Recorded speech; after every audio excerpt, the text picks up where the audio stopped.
पश्चिम बंगालमध्ये अचानक घडलेले हे राजकीय वादळ खरंच अचानक होतं का, की यामध्ये अनेक वर्षांची शांत आणि काटेकोर तयारी होती? चला जाणून घेऊया राष्ट्रीय स्वयंसेवक संघानं कसं भारतीय जनता पार्टीला बंगालमध्ये मजबूत केलं. पहिलं कारण म्हणजे दशकभराचं ग्राउंडवर्क. RSSनं 2013 नंतर बंगालमध्ये आपल्या शाखांचा मोठ्या प्रमाणात विस्तार केला.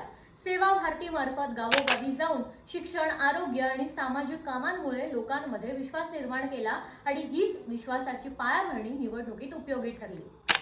दुसरं कारण म्हणजे मजबूत बूथ लेवल नेटवर्क. RSS कार्यकर्त्यांनी प्रत्येक बूथवर मतदारांशी थेट संपर्क ठेवला. त्यांनी संपूर्ण पश्चिम बंगालमध्ये मोठ्या प्रमाणावर मतदान जागरूकता मोहीम राबवल्या. स्वयंसेवकांनी राज्याच्या प्रत्येक भागात लहान गटांमध्ये लाखो बैठका घेतल्या.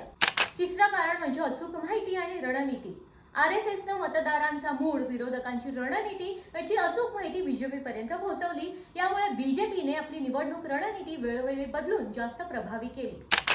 चौथं कारण म्हणजे भयमुक्त मतदान मोहीम.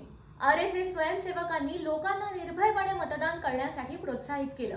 विशेषतः ज्या भागात राजकीय दबाव होता तिथे ही मोहीम निर्णायक ठरली, जसे की संदेशखाली, नंदीग्राम, कुचबिहार, आसनसोल आणि बशीरहाट. पाचवं कारण म्हणजे विचारधारेची लाट आणि मतांचे एकत्रीकरण. RSSनं हिंदुत्व आणि सांस्कृतिक मुद्द्यांवर जनजागृती केली. रामनवमी सारख्या कार्यक्रमांमुळे एकत्रीकरण वाढलं आणि मतदारांचं परिवर्तन झालं. सुवेंदू अधिकारी सारख्या लोकांच्या ओळखीचा नेता असल्यामुळे स्थानिक पातळीवर प्रभाव वाढला आणि BJPला तयार ग्राउंड सपोर्ट, ओळख, संघटन एकाच वेळी मिळालं.